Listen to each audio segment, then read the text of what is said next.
Today, we will solve a mystery of a value solver.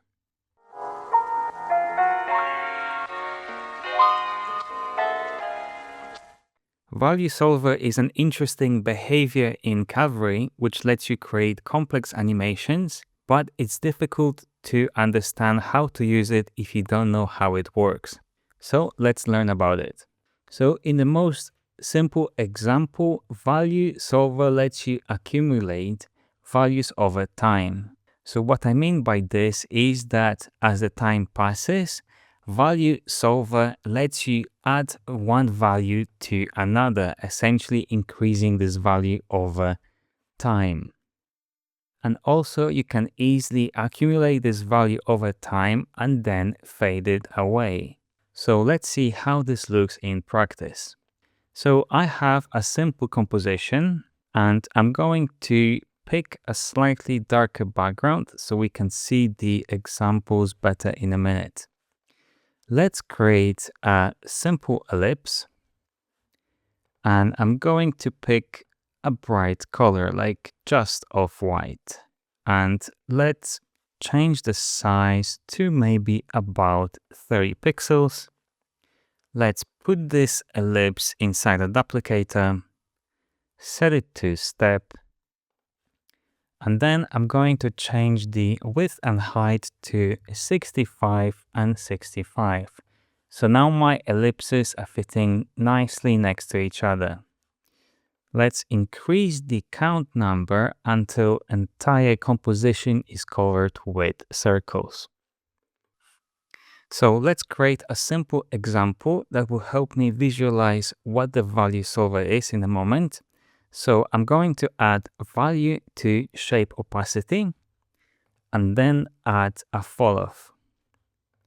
So this allows me to easily fade the grid of ellipses with this falloff. I'm going to combine X and Y so I can change the size of my falloff.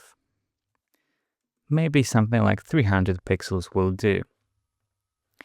So let's create two keyframes on X and Y, move this falloff outside the composition space, and then simply move our falloff around the composition so we've got some animation going on. 100 frames will do for now. When I play it back, we can see the ellipse moving around as follows, which is perfect. That's what the falloff does. What I'm going to do is hold Option and then click on the keyframe to change the path of my falloff so it's a little bit nicer. So when you are using a falloff for this kind of animation, everything outside the falloff itself is invisible. Now, if you want to create some sort of a trail of shapes behind your falloff, you need to use a different approach, and this is where value solver comes in. Delete the shape opacity layer. Make sure you keep the falloff because we will need it in a second. And what I'm going to do is right-click, add behavior, add value solver to the opacity. So let's have a look at the settings. We have two tabs, solver and then advanced. Advanced is useful if you have a really complex animation and you want to cache it to improve the playback, but we won't be using it today. So let's focus on the solver itself. Make sure the mode is set to accumulate for now, and then change the value to maybe 2. Start from frame 0, press play, and as you can see, everything fades over time. What is happening is that every frame that passes in our composition, value solver is adding 2 to shape opacity. So essentially, we have a nice long fade. And this is happening because our solver itself is connected to the composition time. So this is not really impressive. So let's change that. Right-click on the value, go to Behavior, Value, and this allows me to use our falloff, which we created at the beginning of this tutorial. So drop it here and leave the value of 2 as it is for now. press play, and as you can see, our falloff is essentially uncovering our ellipsis as it moves around our composition. And the effect is only limited to the size of our falloff, but we still get to see the entire trail. So that's the main difference between using simple value layer with a falloff versus using value solver with a falloff itself. So I'm going to change my falloff size to about 200 pixels. Go back to frame 0, go to value layer, and then change it to something higher, like maybe 50. Press play, and as you can see, the effect itself is much stronger, and the shapes outside of our falloff property are very faint or just barely visible, but they still stay on the screen. So let's make this more complex.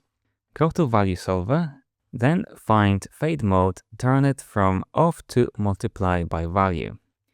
Multiply by value mode means that as the animation plays, this value itself, the value of 50, will be multiplied by 0.95. So it should fade over time. So let's see how this looks in practice. Go to frame 0, press play. And as you can see, we've got our trail going on, and then it's slowly fading over as our falloff itself passes over it. So we can increase or decrease the duration of this fade, and that can be simply done by changing this value to something smaller, like maybe 0.7. Go to frame 0, press play. And as you can see, we've got some sort of echo effect going on. So this effect itself will be very difficult to achieve with only falloffs, because we have this trail going on that slowly fades away over time. Now, the way this setup works is that we have mode set to accumulate. So as every frame passes, we are adding more and more to our opacity. And since opacity is maxed out at 100%, the shapes inside the falloff itself in the center, they will always be set to 100 opacity. So if you want to change how this looks, you simply have to change the initial value we set at the beginning, which is value 50. So if I change it to something smaller, like 10, go to frame 0, press play, and as you can see, only small amount of shapes has opacity of 100. Everything is fading away as our falloff itself passes over the shapes. So now let's look at another mode, which is highest. Turn off the fade mode for now. And in this case, this is our initial opacity set to 10. So when I press play, everything is barely visible, but we still see the trail that our falloff left behind itself. So we can, for example, change it to something like 50. Go to frame 0, press play. And now this is more visible directly in the center of our falloff itself, but it's still pretty big. So we can further customize this by simply changing the falloff graph on our falloff shape. By changing the presets to maybe this one and flipping it over, we should see much bigger difference in our falloff shape. So if you look closely, you will notice that only the middle part of our trail has the highest opacity value. And again, I can boost it to 100, go to beginning, press play, and now you can see only the very middle part of our trail is at 100%.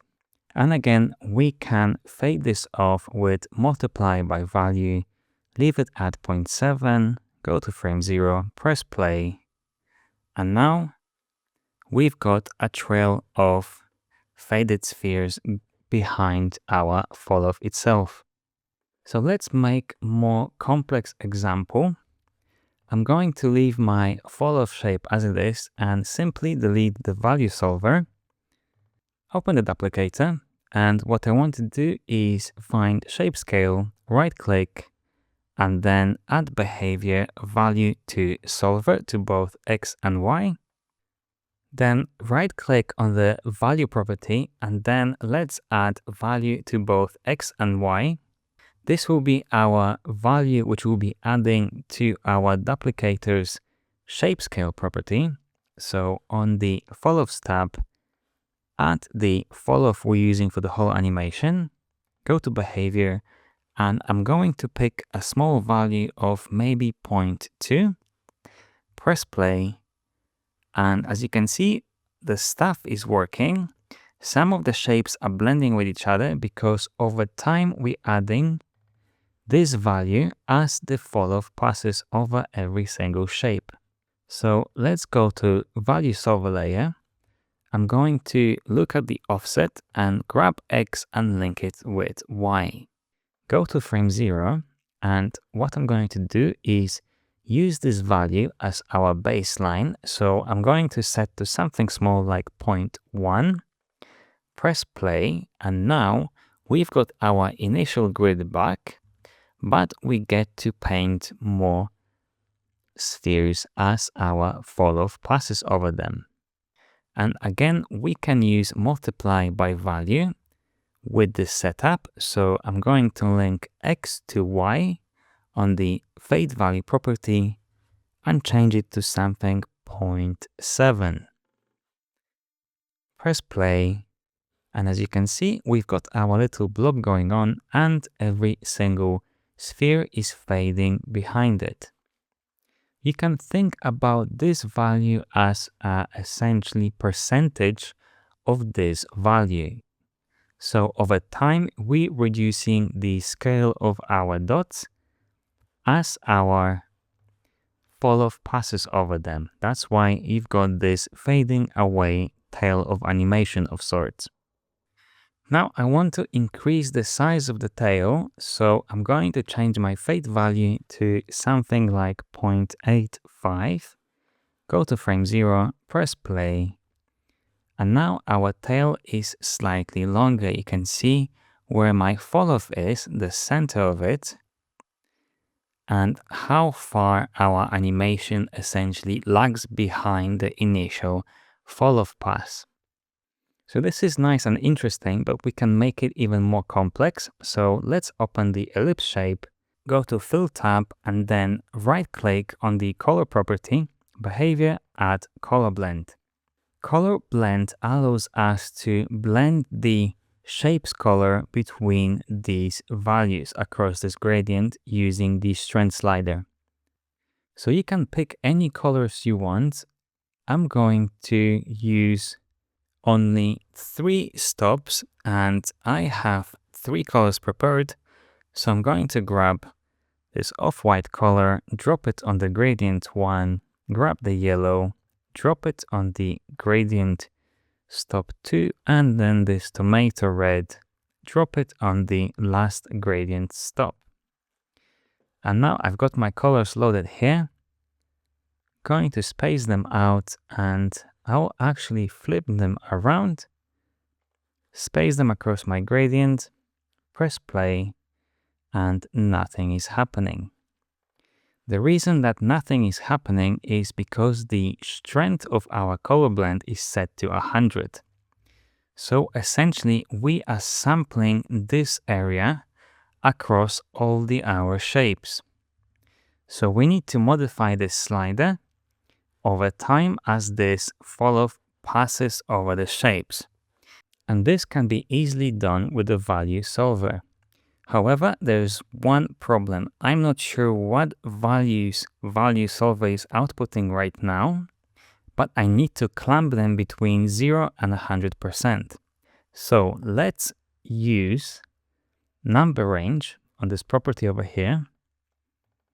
Make sure it's set to 0 and 100. And then right click on our value over here. Find value solver.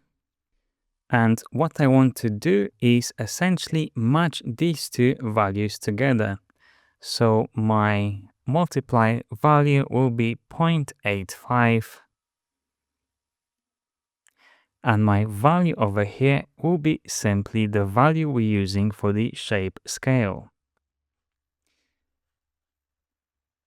The reason why I'm not linking the value solver straight to my number range is that we are dealing with two values over here, but number range only takes one input. So essentially this is an array and we just need to take float. So that's why we have two value solver that will do essentially the same job by using this falloff to create our animation. So go back to beginning, press play, and as you can see, there is slight difference in color as our falloff passes.